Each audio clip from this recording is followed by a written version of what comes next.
Welcome clients and guests to my channel. I'm Jason Serro and I'm a licensed professional counselor. My videos are designed to educate and empower you to make informed decisions about your mental health.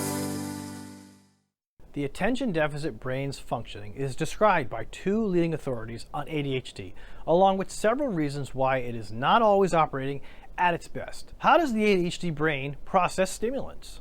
The first-line stimulant drugs have an easily measurable stimulant component, but it is unclear how and why the stimulation helps with attention deficit disorder. Currently on the market, 43 drugs stimulate similarly to amphetamine and methylphenidate. However, only 3 of those drugs effectively treat ADHD. It gets worse with the others. A medicine cannot function in an ADHD brain by itself. It needs to be more than just a stimulant.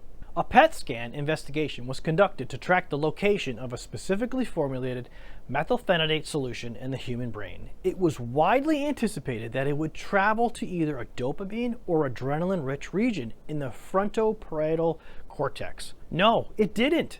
Rather, it was actively extracted from the circulation and concentrated in the corpus striatum, a single region in the precise center of the brain. Adrenaline and dopamine are not active in the striatum. You have an executive assistant in the striatum. It looks through every thought, emotion, and experience you have and delivers the most significant thing to your cortex for consideration. Everything else is managed in the background. The striatum functions 99% of the same as it does in neurotypical brains, according to the current hypothesis of ADHD. It transmits 5 or 6 items to the frontal cortex, with no specific weight assigned to any of them, instead of just one significant item. Untreated ADHD is characterized by 5 items that constantly race through your mind for no apparent reason. The striatum functions as intended with the assistance of the ADHD drugs. My name is Jason Serro and I'm a licensed professional counselor, and I'm accepting new patients for mental health counseling, both in person and through telehealth. Want to stay in the loop with all the latest articles, videos, and valuable mental health insights? Sign up through the link in the description or click on this video here. You can also go to www.jasoncerro.com and enter your email at the bottom of my homepage. Please do me a solid and like and subscribe to my channel to get the latest videos. Can stimulants be safely used on an ADHD brain? A long time ago, people were unjustly afraid of the long-term repercussions on the brain of taking drugs in the stimulant class every day for the rest of their lives. We are aware of the response. The initial data originate from the application of stimulants in the management of narcolepsy, a sleep disease. Studies on patients who have used the same daily drugs for ADHD for 40 to 50 years have not identified a single long-term issue. The Milwaukee study, which has been studying ADHD for almost 28 years, is the longest. So far, the only risk factor linked to ADHD has been not using medication to treat the problem rather than the drug itself.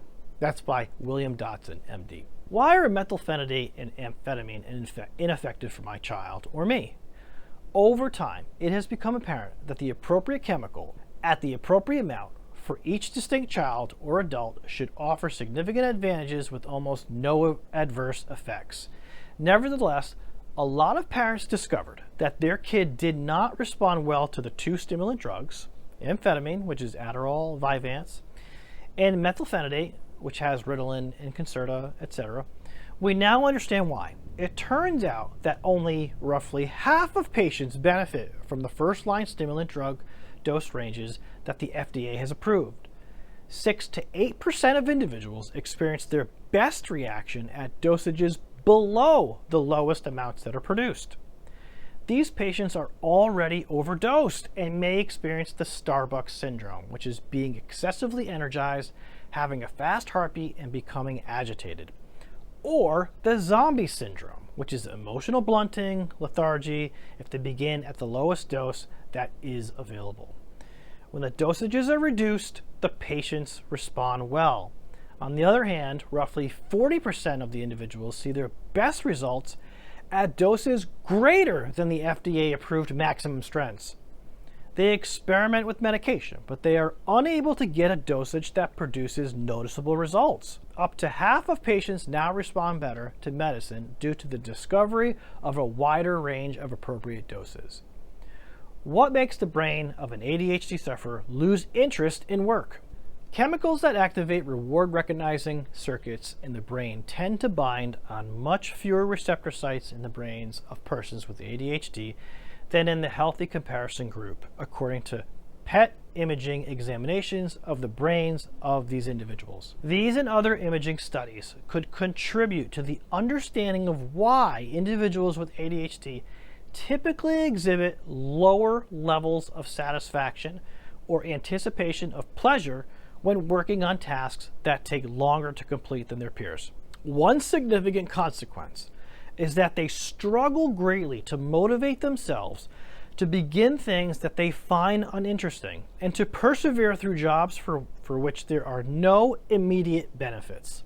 That is from the book Smart But Stuck, and that's by Thomas Brown, PhD. What causes the emotion overloading of the ADHD brain? Emotions are important in two main aspects when it comes to the ongoing problems that individuals with ADHD face.